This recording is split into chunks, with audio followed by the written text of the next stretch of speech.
and it's the critical stepping stone to get from this solar system to other star systems, and perhaps go out there and explore, and perhaps we'll encounter alien civilizations that maybe they're alive now, or maybe they enjoyed a period of prosperity for millions of years, but also died out millions of years ago. So it's humbling to think of the age of the universe, according to the standard model of physics, being approximately 13.8 billion years old. So an incremental million years would be 3 digits past the decimal point. And if you look at, say, our civilization and measure our civilization by the first evidence of writing, which is about 5,500 years ago, civilization as measured from the first writing is only 1/1,000,000th of Earth's existence. Or blip. Yeah. Yeah. Flash in the pan so far. Yeah. Well, we're getting some cool shots. Rocket out on the pad right now. We tell people, like, come down, see it. It's hard to get, like, a sense of scale of just how massive this thing is. And we were able to catch somebody working on it a little while ago. And, like, part of the reason you said we're sending millions of tons, that's kind of why this thing is so massive. I think in this image, Dan, you can actually see the person working at the bottom of the ship. And as we zoom out, you see the full ship, that sort of two-tone silver and black, and then the booster below it, right? And it really sets the scale, which doesn't come across, I think, other than in person. And when I do tours, I like to say Starship is real, Starship is big, and Starship is really big. Mm-hmm. And I think you can see there, and with the factory shots you saw earlier, again, we've got Flight 10 on the pad, but we got many more behind it. Yeah, so I posted a video yesterday of just a brief scan of part of the Starship factory, and you can get a sense of the scale of the factory. Yeah, I guess we could talk a bit about why Starship is the way it is.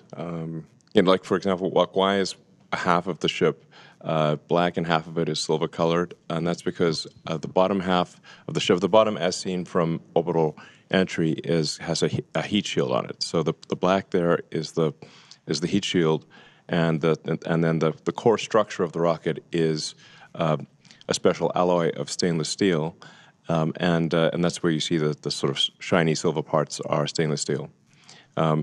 The reason for steel over aluminum is that the heat of atmospheric entry and the heat of the rocket engines is enough to easily melt aluminum, but steel is much more resilient against both ascent heating, but especially the reentry heating. And you don't have to paint it, which is actually very difficult to paint a large object that is going through cryogenic cycles and have the paint stay on. It's quite challenging. And so we've talked about it. It's massive. It obviously takes a whole lot of energy to make that thing move. And that's where Raptor really starts to come in. Most advanced engine on the planet. Giant lightsaber. No, that's a lightsaber and a half. You would get vaporized in an instant if you were standing in front of Raptor. So, burnt to a crisp in less than a second. So in order to create a fully reusable orbital rocket, you have to advance the state of the art in every part of the rocket. That means the engines have to be better than any engine ever. The structure's got to be better than any structure ever. You've got to have a means of bringing the rocket back to the launch pad. You've got to have a fully reusable orbital heat shield, and that no one has ever made a fully reusable orbital heat shield. The space shuttle, for example, required 9 months of refurbishment between flights. So the space shuttle heat shield would come back essentially partially broken and would require many months of refurbishment in order to fly again.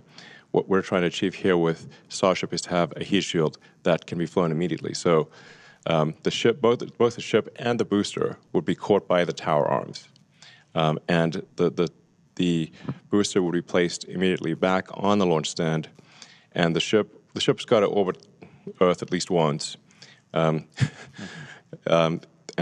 then could be back potentially in one orbit, but in most cases several orbits, So the ship would come back several hours later, but then be caught by the arms and placed on top of the booster. You could also have multiple ships ready so that a single booster could service 5 or more ships, so that you could be flying the booster in theory, every hour. This is kind of a profoundly fast speed, obviously, for the largest flying object by far ever made. But it's the reason why we catch the booster with the tower arms, and the ship also will be caught with the tower arms, because that's the fastest way to get the booster and the ship back to flight. If we had instead put landing legs, which we have done before for the ship tests, we actually had landing legs that flipped out, and the we've successfully demonstrated landing with legs. But if you do that, if we were to do that with the booster and the ship, here we'd have to land somewhere else with the legs, then lift the rocket, stow the legs, transport the rocket back to the pad, which is very unwieldy when you've got a gigantic thing. Then it would be picked up by these tower arms and placed in the launch mount. That would delay the reusability dramatically, and would add a lot of mass with the landing legs. So that's why we catch the rocket with the tower arms, because it's the same tower arms that put the rocket in the launch mount are used to catch the rocket. And that means that we can put the booster back in the launch mount in less than an hour after liftoff. In fact, the booster is going to come back very fast. 5 or 6 minutes later, this booster is coming back one way or another, or not coming back. So then you really have propellant fill time, which can be brought down to about 30, 40 minutes. And that means it is theoretically possible to fly the booster again in less than an hour. I think when I think about it, it's the jet drives up to the jetway, the people get off, new people get on, and it leaves. You don't want to land the jet on a different airfield and then tow it over to the jetway. So it's just operationally simpler and faster. Yeah, we've had a lot of success with the booster, 3 for 3 on the catch attempts. When we bring it back, we've reflown one, so awesome. And then again, Starship superpowers, the whole thing is reusable. So ship reusability is like what we're working on right now. We've been able to get some really spectacular reentries on a couple of flights, hoping to get this one for reentry on the V2 ship. But yeah, that fully reusable heat shield, that thing that has just never been done before, that's one of the things we're really looking for that data on. Yeah, I mean, there are thousands of engineering challenges that remain for both the ship and the booster, but maybe the single biggest one is the reusable orbital heat shield. We are confident in making a fully reusable orbital heat shield, but it will require many flights, many iterations to figure out where the weak points are in the heat shield, where we need to change the design, either strengthening the tile or changing how big the gap is between tiles, changing what's underneath the tile. There's 100 different variables that we could tweak with the ship tiles, the heat shield tiles. But the only way to know exactly what we should be adjusting is to fly repeatedly and be able to examine the ship upon landing. And we have successfully brought the ship back through the atmosphere and achieved a soft landing multiple times. So we know that this is possible, but we have in the process shed many heat shield tiles. So we need to be able to do this without shedding heat shield tiles, and do so repeatedly. And I think what you're seeing now is the Starship. This is CG of it coming in and landing on the tower, much like the booster, but there's some additional challenges there where we need to make sure we don't scrape the tiles off as we slide along the chopstick We can't arms. shuck the heat shield. Don't crush the ship. Rapid reusability. If we shuck the tiles, then that's obviously going to fail the reusability test.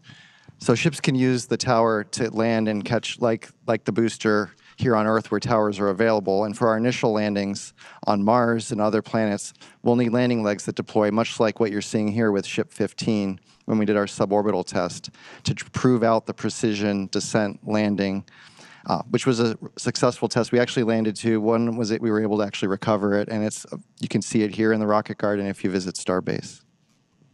Yeah, so the rocket garden that Bill mentioned, we have actually a whole bunch of boosters and ships, and we'll be adding to them over time. So you can see an evolution of Starship just by driving down the highway.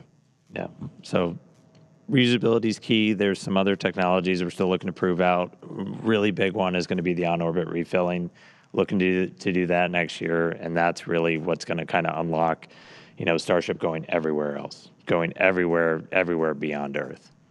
And that's something that's, again, never been done before, kind of like that reusable orbital heat shield, but it's going to be something that's kind of some of the other secret sauce to Starship, where we're going to be able to send hundreds of tons per ship to Mars. Yeah, I like to think of it as if we get to orbit with a full cargo bay, but we're empty on fuel and oxygen. So basically, we're running on fumes. Then we send other ships to dock, transfer propellant. And now we made our two-stage rocket look like a many multi-stage rocket. And we get all of that performance. And we can take that full cargo bay now wherever we want to go. Yeah, so a crucial technology that we hope to demonstrate next year is this orbital refilling, much like aerial refueling. It's essential for being able to send significant payload to Mars. So you essentially send a ship to orbit with a few hundred tons of payload, sort of a filled payload bay. But once it gets to orbit, the tanks will be mostly empty. And then you send up additional tanker ships to refill the Mars ship's tanks so that it can thrust from Earth orbit to Mars and have enough propellant left for landing. So this is orbital refilling is also not something that's ever been demonstrated before. So that would be a brand new technology. We obviously have at SpaceX figured out how to dock repeatedly with the space station. So in a lot of ways, this is like docking, and in some ways it's easier in that SpaceX is docking with its own craft, but no one has ever demonstrated propellant transfer in orbit, to the best of our knowledge, and so this would be propellant transfer at a very large scale, and but with full reusability and propellant transfer, those are the key technologies needed for building a city on Mars, and I'm confident that the SpaceX team, which is incredibly talented, will achieve these goals, and we will be landing ships on Mars in the future and building life on Mars, building greenhouses and life on Mars, and ensuring the long-term survival of life as we know it. And it's important to note here that obviously, we are effectively stewards of life here on Earth. That the other creatures cannot build spacecraft and get to other planets. So if there were to be a cataclysmic event, like a giant meteor that destroyed the dinosaurs, or ultimately the sun will expand to envelop Earth and destroy all life, we know this is an undisputed fact. Then if we don't take life to another planet, all life will be destroyed. So it's incumbent upon us to ensure that we do bring life to other planets and ensure the long-term survival of life as we know it on planet Earth. And I mean, aside from that, there's so much that Starship unlocks by being able to do these things. Like, we'll be able to go to Mars, but there are other just transformational things by being able to take that many people, that much stuff to space for that much less money. Yeah, I mean, I think like understanding our planet better, being able to move people around the planet, make it feel smaller and more accessible. You could go anywhere on the Earth, in less than 40 minutes, basically, in terms of flight time. So I really do see Starship as being this thing that can connect us, just like Starlink connects our information. This can connect us more physically. Yeah. So there's really nothing faster than a rocket. Really, an orbital rocket is the fastest thing that we know of of the fastest means of transport. So, like, you could go from LA to Sydney in less than half an hour. You could go LA to Tokyo in less than half an hour. You could go from New York to Singapore in half an hour. Everything's roughly half an hour, basically. Some things might be 10 minutes. Yeah, that's true. I mean, yeah, sign me up for that, please. All right, cool. Cross the Atlantic in 10 minutes, no problem. Please, yes, sign me up. You're going 25 times the speed of sound, so that's 30 times faster than a commercial aircraft. And it's a whole hell of a lot better view. Yeah, it's a hell of a view. Yeah. All right, cool. Anything else, guys? Anything else Well, you're I mean, really excited we about could coming say a out? lot more. Yeah. Maybe we should go check in on the rocket Yeah. and get All on right, console. we're going to go back on console to hopefully the weather supports a launch tonight. Yeah, thanks for tuning in, and yeah, thanks right. for your support. Thanks for crashing, Bye. guys. All right.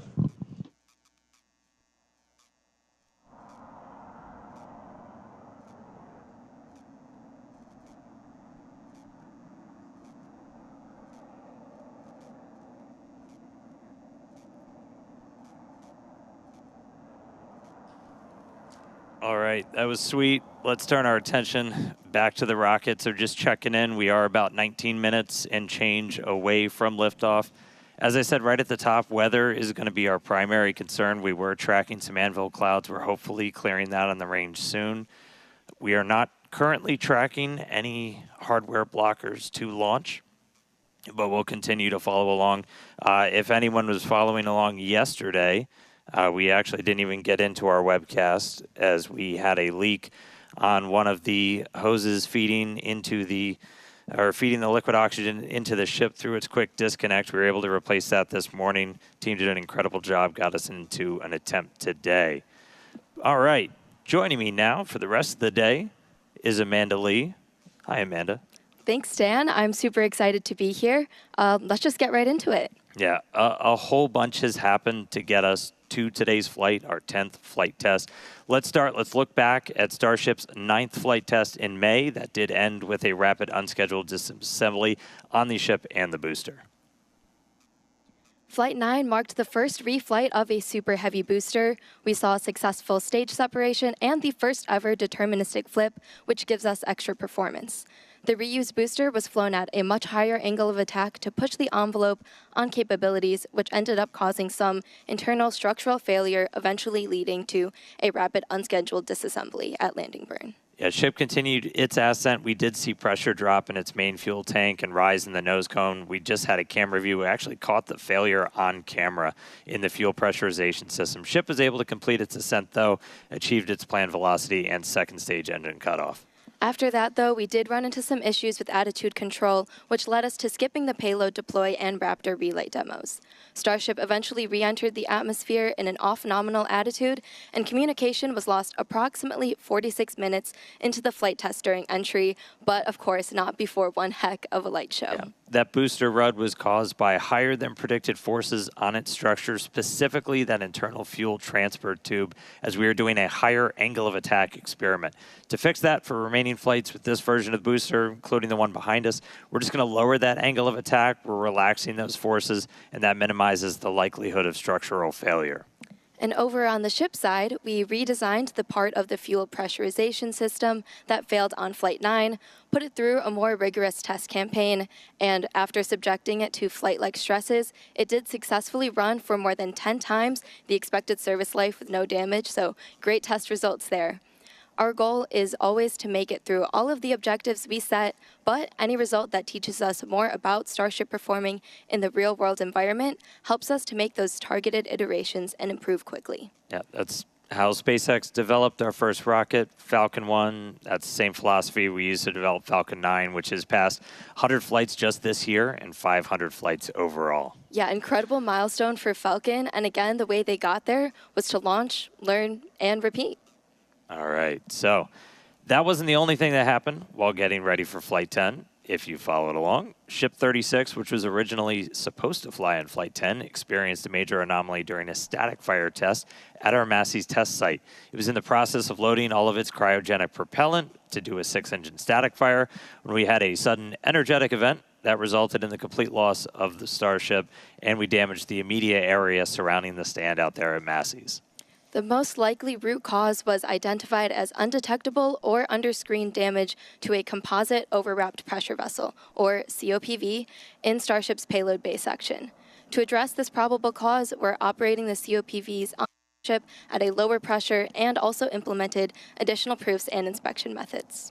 Meanwhile, though, keep our launch schedule up, got to keep testing. The team was able to pivot and use the launch pad, the one we're on today, to do ship static fire tests. It was the first time we've ever done that. Doing that retrofit was the fastest path to get back to launch. team was able to engineer a solution where we used a transport ring to mount the ship, routed a whole bunch of extra hoses and everything to load propellants. They knocked that out in just a matter of weeks, where we had 2 static fires on the orbital mount. Yeah, very impressive turnaround there, getting to these static fires. These static fires gave us the data we needed to progress to launch and are a prime example of our engineer and technician teams working to build creative solutions to keep us charging forward to eventually bring Starship online.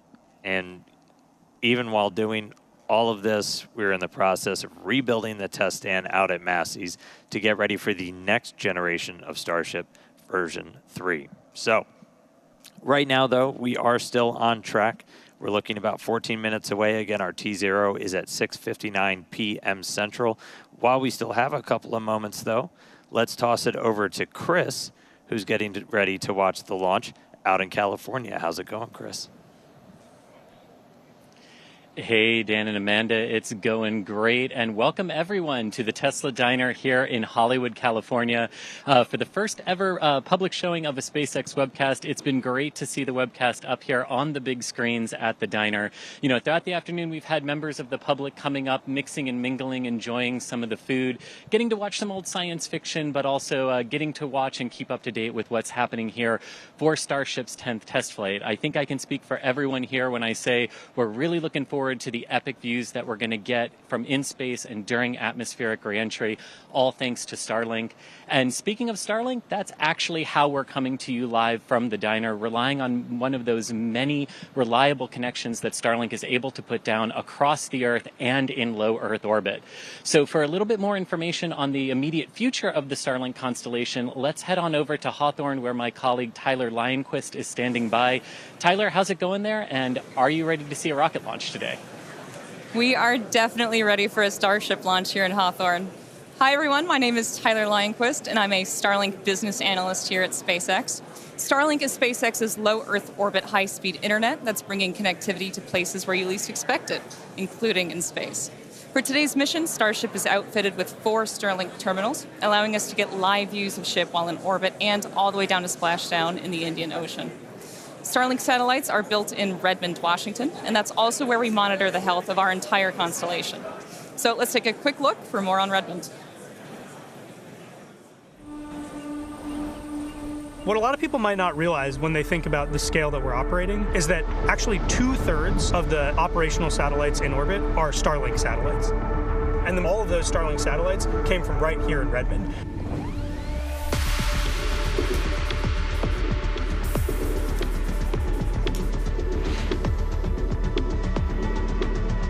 We've currently got a constellation of over 8,000 satellites that are flying around in orbit. So they're working together to fill out the whole surface of the Earth, make sure everywhere can have service. So we have these laser links that are connected between the satellites, so each satellite can pass data from one to the other. That is what allows us to have these hundreds of gigabit links between satellites, and that's what allows us to connect every corner of the Earth to high quality, high speed, low latency internet.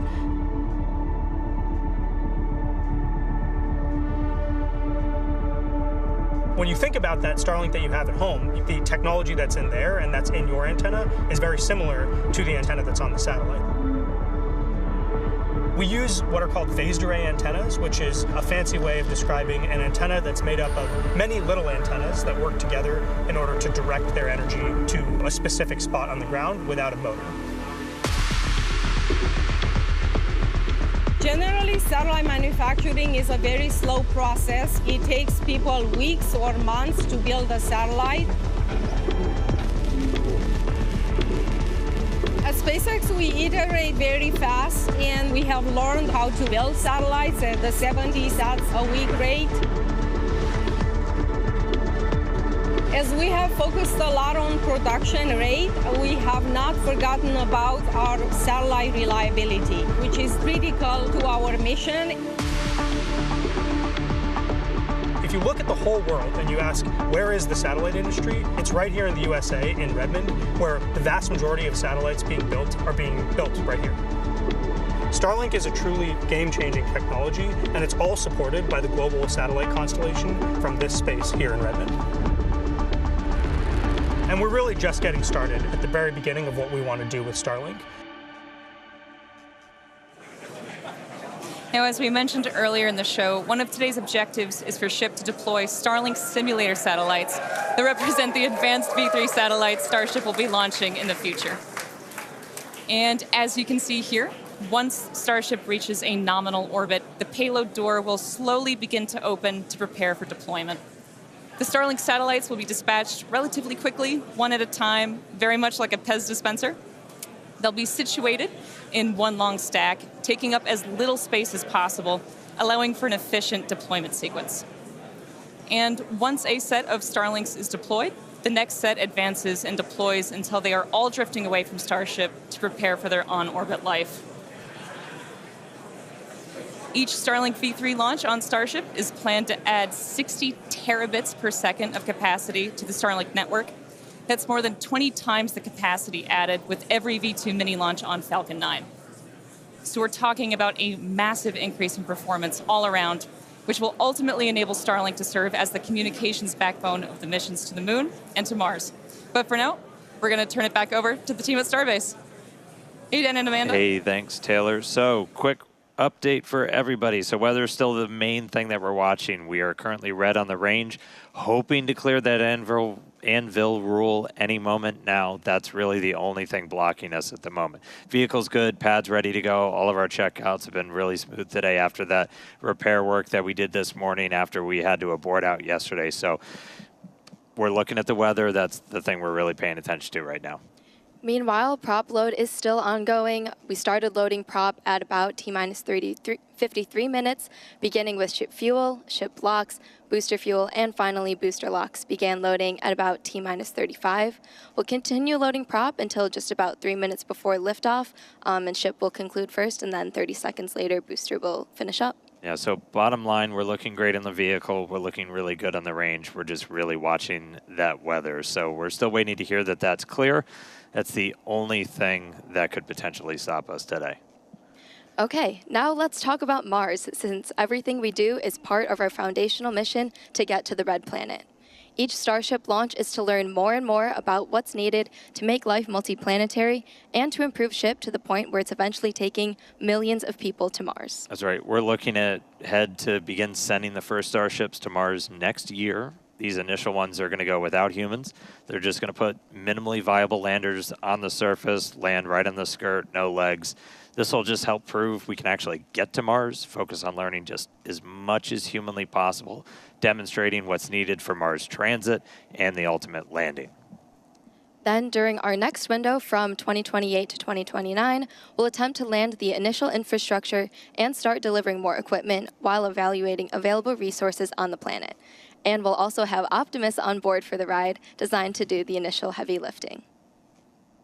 Beyond that, by 2030, 2031, as these windows open up roughly every 26 months, we'll continue to increase the amount of payload we're sending on each ship as we're building out more infrastructure, mining resources, generating propellant for ships to come back from Mars. By 2033, we want to double the amount of payload per ship as we just get closer and closer to building a self-sustaining presence on the red planet.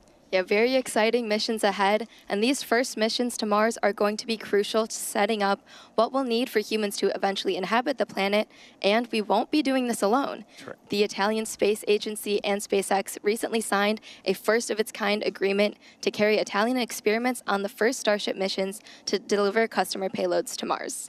These payloads will include a plant growth experiment, a weather monitoring station, and a radiation sensor to gather scientific data during Starship's approximately 6-month interplanetary coast phase from Earth to Mars and also on the Martian surface. It's a really exciting vision. To make it happen, we're going to need to launch a whole lot more. We're going to need a whole lot of people that are going to come and help us build this. So it makes it really fun for me to come to work. I know you build these things. 100%. It's got to be fun for you. Yep, very exciting. All right. Looks like we're about 5 minutes from Starship's 10th flight test. Range is still looking good. Still have an eye on the weather at the moment. And prop load is also continuing on both stages of Starship. Yeah, I'm pulling it up real quick. So we are we're almost closed out on the booster. We're about 90% on fuel. About 90% on LOX, just a bit below. So again, we're going to continue filling for about the next 2 minutes. Once we're completely done with that, we have about 11 million pounds of liquid propellant on board those 2 stages of Starship. So a lot of propellant to move really big rockets really fast away from South Texas. So once we get close, all of our ground systems will prepare themselves. They do what's called pushbacks. They'll clear out all of those feed lines, push back into the prop farm, and just prepare the area around it. We're doing our final guidance and navigation checks right now. The automated flight safety system is about to get armed. We're just really preparing the vehicle to get ready to go. I'm not sure if we passed it already, but we do a final thrust vector control check out. The TVC will wiggle the engines that we use to actually steer the rocket itself. Everybody's favorite topic, if we need to hold. That hold would come at T minus 40 seconds. We can hold if we're still waiting for the weather to clear, which is our big item today, or if any other last-minute issues pop up. We'll only hold there if we have an issue. Still waiting to hear confirmation that the weather has cleared. That's the only thing it looks like would hold us today. There's the business end of a Super Heavy. Now, once we pass that T-minus 40-second mark that Dan was talking about, a number of events are going to occur in rapid succession. The ground spin and ignition systems come up to flight pressure, and ship will switch over to internal power. After that, the quick disconnect arm lockout is removed in preparation for retraction, which occurs shortly after T0. And once we pass that T-minus 40-second mark, we do still have the ability to then recycle the count under certain conditions back to T-minus 40 seconds and hold there to assess what happened, and if we can proceed again back to liftoff. Yeah, we hope that doesn't happen, but it has previously. I promise not to psych anybody this time. We do have some kind of points of no return. Once the water starts flowing out of that flame deflector under the launch mount, that happens just a little after T-minus 10 seconds. If that triggers and then we hit a hold, that would be a scrub for the day. We have to refill the water tanks, can't turn it off, got to refill prop, all that stuff. So that's kind of the major watch item. You'll see a big splash under the launch mount, and if we see that go and then you hear a hold, that would mean that we're done for the day. But not.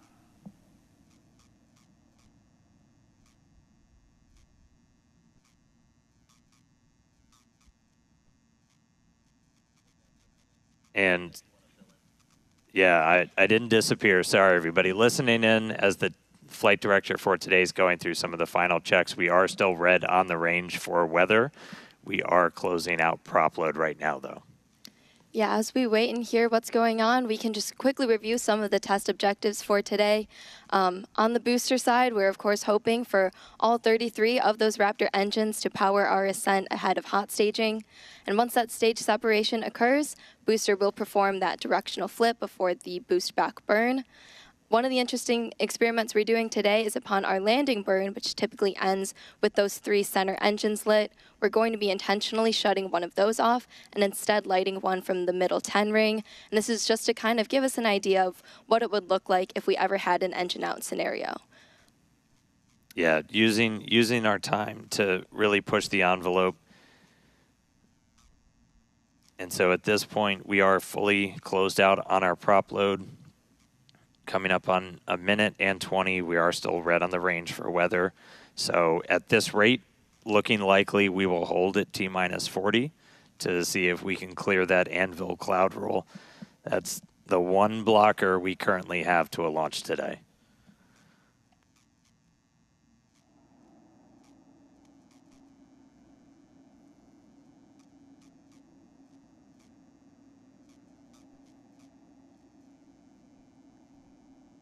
All right, and we did just get confirmation, so we are expecting to hold at T-minus 40.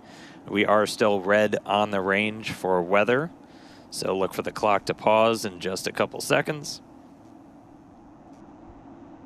And pause. So we'll hang out here for a couple of minutes. We do have until the end of the window. We won't have 30 minutes of hold time to hang out, as we can't, we're essentially not replenishing prop on the vehicle at this point, so we have to keep a close eye on things like temperatures inside the tanks. We can only hold for so many minutes before things start to warm up. Surprised it's hot in South Texas.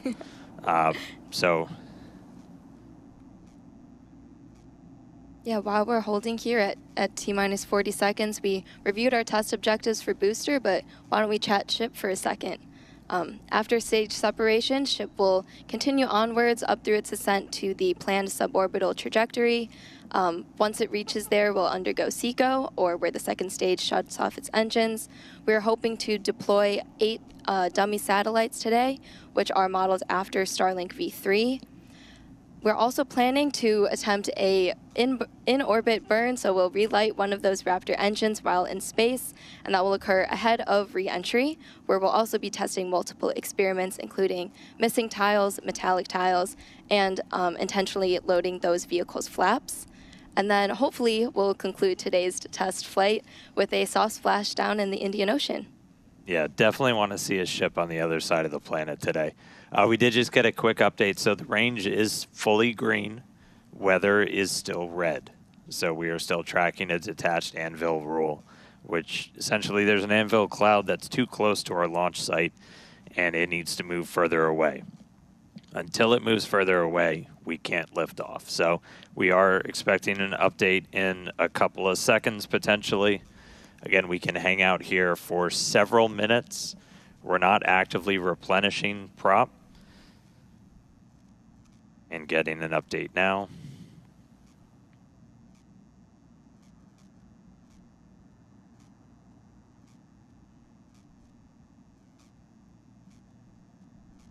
And we're getting a weather update right now.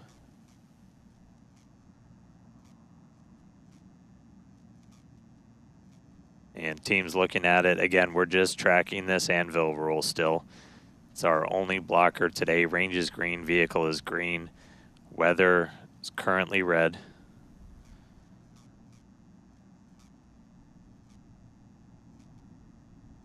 All right, and sad voice coming in. We did just hear that we are still going to be red.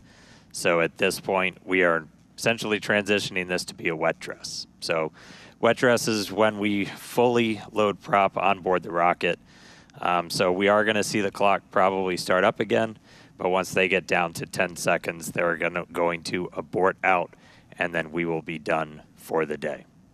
So, sad news, not going to launch today. Weather got in our way, but you can only control so much. Can't always control the weather. Can't control the weather. I wish we could control the weather. We're not there yet. Wouldn't that be nice? Wouldn't that be nice? So we are seeing the clock rolling, but again, we're going to get down to T-minus 10 seconds, and we're going to see that kick back out. And then we're going to start offloading all of the propellant that's on board the rocket today. So if you are just tuning in, yeah, it's not going. There it goes. Back to T-minus 40. So again, we essentially turned today into a wet dress. So today still ended up being a test. Still learning something as always. Yeah, still learning something. We were able to fix the issue that kind of bit us yesterday, where we had a leaky hose that was feeding liquid oxygen into the ship. But we were able to fix that, but weather got us today. So no launch today. We do have a phenomenal logistics team, though, so we should hopefully be able to replenish prop, everything. We don't have to refill all the water tanks because we didn't fire off the deflector. But we'll have to reload the prop. So very good chance that we can try again tomorrow. We'll obviously update everybody online. And, yeah, man, sorry, we couldn't go today. Don't worry, we'll probably go tomorrow. Yeah, thank you all for joining us today, and we hope to see you when we do go for launch. So obviously follow our account on X at SpaceX. We'll share information as soon as it comes available. We'll also be updating the web at spacex.com. So thanks for joining us today. Exciting countdown. Weren't able to get off the ground, but we'll give it another shot tomorrow. Thanks, everybody.